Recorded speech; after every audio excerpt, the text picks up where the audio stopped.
A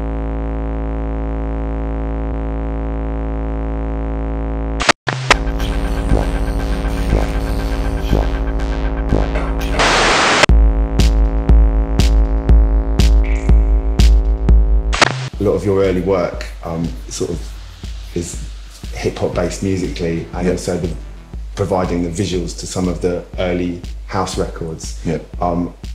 Why do you think the relationship between hip-hop and house is important? I mean, I suppose growing up, for me, there was a cross-pollination of hip-hop and house music. You know, you had house producers like Power Joey, for instance, who did like Earth People Dance and great records like that, but he was also producing records for KRS-One. And you know, obviously Mark the 45 King and Kenny Dope and all these people that were making hip-hop and house at the same time, and they were equally respected in both genres. And like anyone, I suppose, growing up in London at that time, New York was like paradise, you know.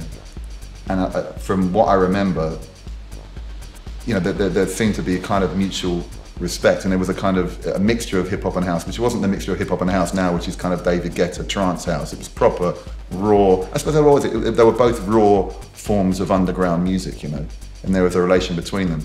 I was just attracted to alternative music, you know, and growing up, hip hop was alternative music. House music was, they were underground forms of music. They weren't pop music, you know. Well, even though house, I suppose they got in the charts, but generally, I've always been attracted to the underground more than anything else. That's what excites me. There's many strings to your bow. I wanted to ask you what compels you to play records loudly in public? Generally, I suppose, you know, if you love music, the pleasure of getting paid to stand there and play music you love to a bunch of people is pretty kind of like attractive, you know. I mean, to be even doing it for free, it's kind of like, at the end of the day, you know, I used to have a record label for 10 years, and there were labels before that. I don't have that anymore. And the thing I love most about having a label was introducing people to new music. So now, for me to play, you know, it's kind of like KRS-One edutainment. It's like I want to be able to entertain people and educate people at the same time without being too pretentious about it. But, you know, I want to push new music. That's kind of one of the most exciting things about it for me. In terms of the art of DJing itself, do you think that the kind of decade-plus long discussion about vinyl, well, about analog versus digital, is a distraction, or do you think it's relevant to the craft of DJing? I mean, ultimately, it's about the music, isn't it, at the end of the day? So really, if someone played a great set off of an iPad, it wouldn't bother me. And romantically, of course, I prefer analog, you know, and I think without that, analog sounds better. I think it's something that's valid and something that needs to be spoken about, because there's a generation of people that probably are quite happy to listen to tracks with no bass off of the phone, you know. But it's about the music at the end of the day. Throughout your work, you have combined musical output with visuals, and the visual side of what you've done has always been really important. When you're making a record, do you already have a visual aesthetic in mind? A lot of music I made has been very conceptually driven, so I've almost thought about the concept first. When I did Playgroup, I almost had like a checklist of concepts and ideas that I wanted to do before I even made the music. So I didn't have a specific vision for what it would look like, but I had a general aesthetic for the whole thing. But as I get older, and I haven't released music for a long time, but most of the new music I've made that people haven't heard is far more performance-based, and I've kind of stripped away that thinking about it too much and just kind of getting on with it, which is a far freer way of working. It's actually a far more enjoyable way of working. It's a lot less stressful. But whether the music's as good, I don't know, that's why I haven't put it out. But it's more enjoyable, it's a hell of a lot more enjoyable than sitting there for days thinking, shit, I've got to come up with some crazy idea. I suppose I've always been driven by ideas and concepts. That's the root of everything I do. I need a cohesive, strong idea with everything. What's your musical master plan at the moment? You know, I have what I call a real career, doing design and art direction and stuff like that, and that's what I have to make a living from now, because making a living from music is kind of a completely, if you're going to put out underground music, trying to make a living from it's almost impossible, so I have to have a real career, which kind of frees me in a way, because now the music I'm making, I think to myself, I can just, not that I haven't before, but I can just do anything I want. The only problem is the past few years my life has been kind of like quite transient. So I've kind of moved out of a house I was in for 15 years. I traveled for a bit. I've been living in different places. I've just moved somewhere new, and I haven't had a permanent studio for a long time.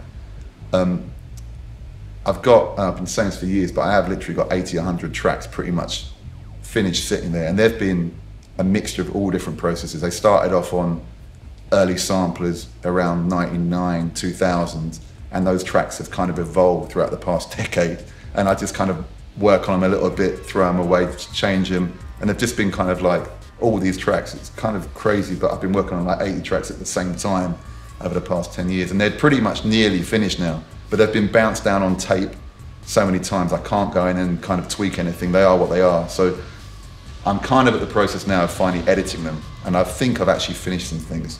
And they're a mixture of, as I said, early sampling stuff, then computer, and then I kind of got rid of all the computers, and I'm pretty much 95% totally analog now. So they've been analogized in some way. All this music is kind of old music to me. So when I put out new music next year, it's all old music. And I actually can't, the idea is for me to get rid of all this stuff, which has been clogging my life up for the past 10 years, and then finally make some brand new music. That's what I want to be doing. If you had £1 million to spend on a new project, what would you do with it? I would probably build the best club in the world. I'd probably have a space which was for sound, for comfort, for light. For me, I'm interested in the overall experience of the sensory kind of overload of a club. And I can't bear it when you go to a club and they don't think about the lighting properly, or they don't even think, even the air conditioning's on too much. To me, when I'm DJing, it's almost like I wish I could control the whole place. Sometimes I'm like, turn the fucking air conditioning off. It's too cold, or like it's too bright. I really, if I had £1 million to do, I would build a space which is like an installation space you go into and you just get lost in music. I think, because sound and vision has been something I've been obsessed with, and I've made a career out of for the past 25 years or something. So that would be probably the most ideal project. Despite all the kind of like highbrow design work, art direction, all the stuff that you've been involved with, yeah. If you had to do one project, it would be basically a sleazy nightclub. What is it about, sleazy is my interpretation. What is it about clubs then that is continues to be so appealing to you? I've been nurtured through clubs, I've been going out since I was like 13 years old, when my older friends would drag me out to clubs. So, I'd be, truthfully, nightclub culture in London has made me the person that I am in every way, I think, well, not in every way, but just in terms of culturally. And I'm interested in culture as a whole, which is maybe, I don't know, that's what interests me most is I suppose youth culture. Even though I'm not a youth anymore, I think youth culture in this country specifically is where so many exciting things are born, And and I don't see a difference between highbrow and lowbrow, I think that being in a great club, being in a fantastic space at the right point in time is as highbrow as going to see being within an Anthony Gormley installation, or, do you know what I mean? There are some spaces you can be there at that moment in time, which is, which is life affirming, And it's a sensory experience for me. I've had some nightclub experiences which I'll never forget, and they've totally carved me creatively. So much of what you do is informed by the relationship between the audio and the visual, between music, art, design and fashion. Yeah. That relationship seems to be a little strained these days. What has happened to that? Without wanting to sound like an old man, for me, I grew up at a period in the late 80s, early 90s, where the relationship between music, art, fashion, design were intrinsic. They were all combined together. You go to a club and there'd be a complete mix of these cultures together. I think recently it's become far more separated. I think it's important because, as I said, for me, youth culture and club culture in this country specifically, music culture, inspires so many different aspects of things internationally. And now I think things have become a lot more contrived. I think perhaps because of the internet, younger people now, they're open to a billion different influences. For me, when I grew up, I was only into a few things that I would really get deeply into, So I was into hip hop, and I was like an encyclopedia of hip hop because I knew everything about that subject. But now, if I was younger, I'd have a 1,000 different things there in front of me that I could be feeding off of, and I think that maybe dilutes things in a way. And also, I think the problem we've got now is, in terms of internationally, when I used to go to different clubs around the world, there'd be a specific different scene. You'd hear it musically, in fashion, the way people look. But now, it's all homogenized. Everyone's the same. You know, you go to clubs around the world. You can be in Berlin, in London, in Japan, wherever, America. Everyone kind of knows the same. Everyone's on the same records at the same time. Everyone kind of looks. Do you know what I mean? Everyone's into the same thing, and I think that's kind of sad. I think that's what's missing now is some real individuality. You know, it's people are maybe scared. I think it's sad that people are really scared to be different. Yeah. You know, I think everyone wants to conform. Yeah. And that, to me, creates, you know, it's just boring. Yeah. So it's almost like we need something new we need more people just to stick their necks out and kind of have strong opinions and not really care what the next person thinks about, you know, in every way. You mentioned earlier that you've got an aversion to playing a lot of records in a row that sound the same. Yeah. Where do you think the avant-garde has gone in dance music? The avant-garde's gone nowhere, it's there. And just people are too lazy to try and find the interesting records. And I think that people are too, like I said, people are too, a lot of people are too scared to take risks, I think. You know, I mean, at the moment, I think about the music scenes that inspire me most at the moment. I'm actually really, you know, I'm really into that, what you call post-dubstep scene or whatever. Or the Joy Orbisons and the Bodica and kind of what Curran's doing with Fortet. I see them play and I think that music is pretty damn exciting, you know. And I think a lot of that music is a million times more exciting than most of the techno or kind of deep house stuff that's coming out now. I play quite a few of those records in my set. I mix it up, but I think that, to me, they're really spearheading the helm for interesting avant-garde dance music, because they're doing some crazy, you know, reminds me of early Warp Records, almost like, you know, what was going on with, not with Mo Wax, but that whole kind of thing. It's really, I think it's a bunch of younger people that really don't care about genres, and they're making really interesting records. And, you know,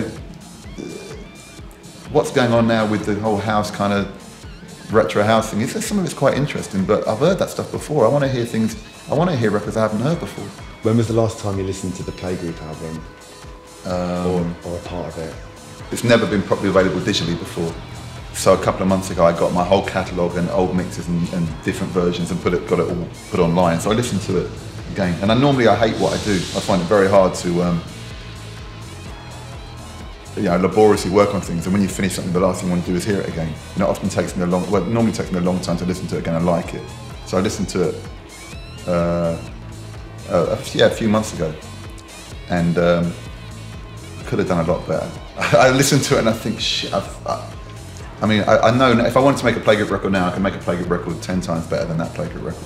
So maybe I should stop talking about it and just do it. Quick, simple question. Sorry. What's your favourite drum machine? I mean, my 808, I mean, it's an obvious thing. The 808 is pretty bloody cool. And I had Arthur Baker around my house a few months ago. He was like my hero for, it has been for years, and he was playing on my 808. So I've got an 808 as touched by Arthur Baker, who didn't have one at the time. So that's probably my favourite drum machine. Speaking of Arthur Baker, I had some idea that you were making music with him recently. Is that an ongoing project? Arthur's wife is a fashion designer, and Arthur and myself did some music for a fashion show last year, and we had Peter Hook playing bass on it, which was quite crazy. So I was trying not to wet myself with Arthur Baker and Peter, or Hooky as they call him, playing bass and Arthur sitting there. It was quite a crazy experience. I think we've been talking about trying to finish it off and put it out somehow, but I don't have a very good track of putting music out over the past decade, so I doubt it'll ever come out, unfortunately.